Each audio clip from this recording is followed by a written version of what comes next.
Hello, j'espère que vous allez bien. Je suis super contente de vous retrouver pour une nouvelle vidéo. Aujourd'hui, j'avais très envie de vous montrer un petit peu la technique que j'ai utilisée pour dessiner la petite dalmatienne que j'ai faite très récemment. Je vais vous expliquer les crayons que j'utilise, la technique que j'utilise, le procédé étape par étape. Donc c'est parti! Avant tout, je souhaite m'excuser pour le son, je suis désolée, je suis malade et j'ai la voix cassée. Donc voilà, j'ai fait de mon mieux, j'espère que ça ira pour la vidéo, donc voilà, désolée. Alors, j'ai pas filmé du début de la réalisation du dalmatien parce que j'ai dû faire un photomontage étant donné que je n'avais pas la photo parfaite. Donc j'ai pris la tête de la chienne sur une photo et le corps sur une autre photo. J'ai fait le photomontage hors caméra. J'ai fait le croquis, la recherche de la forme, la composition, etc. Et j'ai commencé donc la première partie hors caméra. Alors la première chose qu'il faut faire une fois que vous avez vraiment la forme, la silhouette, voilà, vous avez placé les yeux, que vous avez placé le museau, la bouche, etc. Vous avez repéré un petit peu les formes globales qui forment l'anatomie de votre sujet. Donc ici moi j'ai choisi une petite dalmatienne. Donc la première chose à faire sera de placer les formes des taches. Donc pour ça j'ai utilisé un crayon 4B.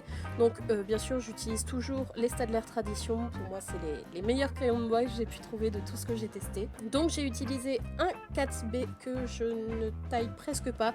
J'utilise vraiment voilà, pour marquer un petit peu, pour placer tout en ayant une masse assez sombre mais pas trop non plus pour pouvoir la retravailler par derrière. Donc je place quelques taches, quelques formes pour bien pouvoir me repérer par la suite. Et une fois que j'ai ma forme globale, je vais venir repasser avec un 4B très bien taillé, vraiment au cœur de la forme. Avant tout, il faut bien déterminer la nature du poil. Si ce sont des poils comme par exemple au niveau du museau, généralement les chiens à cet endroit-là, c'est des poils très doux, très fins, donc je vais éviter de faire des traits trop marqués. Je vais plutôt préférer une approche plus douce en faisant une forme un petit peu plus estompée, sans vraiment marquer de traits, mais voilà, juste montrer cette douceur de poils. En revanche, si ce sont des poils beaucoup plus épais et un petit peu plus longs, ou en tout cas beaucoup plus raides, comme au niveau du corps, je vais favoriser des traits un peu plus droits et un petit peu plus marqués. Attention, je vais pas faire ça tout autour de la tache, je vais observer en fait au niveau du corps de la chienne sur la photo.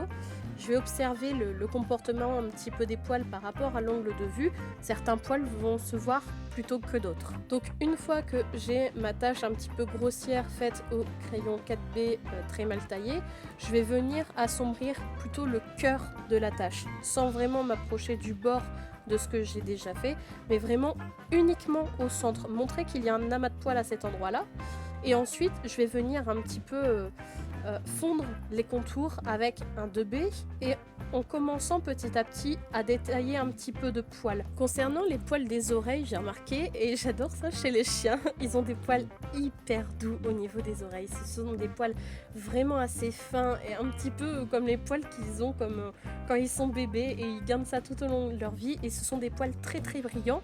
Donc il faut bien penser à montrer cette brillance, à montrer cette texture au niveau des oreilles des chiens. Donc à chaque fois je replace mes taches au crayon 4B, enfin vous pouvez le faire avec un autre crayon. Moi pour le sujet, par rapport à l'éclairage, par rapport au contraste, c'est le crayon que j'ai choisi. Donc je place mes formes avec le crayon 4B très grossièrement. Je viens approfondir vraiment le cœur de la tache avec un crayon 4B très bien taillé, et ensuite je vais venir un petit peu étaler et apporter un petit peu de précision ou pas en fonction de la nature du poil là où il faut. Certains poils seront beaucoup plus visibles sur les bords, notamment les poils du corps qui sont beaucoup plus épais, et là donc je vais les préciser avec un crayon 2B en appuyant assez bien. Et ensuite au niveau du corps, il n'y a plus qu'à rajouter les ombres portées, en fait les ombres par rapport à la lumière, l'ombre qui va s'adapter sur le corps suivant les formes et les volumes. Globalement c'est la petite technique que moi j'utilise pour faire les tâches sur les animaux, en particulier là sur l'exemple du dalmatien. Je place ma forme assez grossière avec un crayon 4B que je viens assombrir avec un autre crayon 4B mais beaucoup mieux taillé, et ensuite je viens apporter un peu plus de douceur et un peu plus de détails de montrer les poils noirs qui dépassent un petit peu par-ci par-là au crayon de B. Donc voilà, j'espère que ce petit tuto, cette petite vidéo explicative peut vous aider. N'hésitez pas à me dire si vous en voulez d'autres par la suite, je serai très contente de vous expliquer les techniques que j'utilise pour mes dessins. Et voilà, n'hésitez pas à me laisser un petit commentaire, me dire ce que vous en avez pensé. Et voilà, je vous souhaite une bonne journée. Ciao ciao!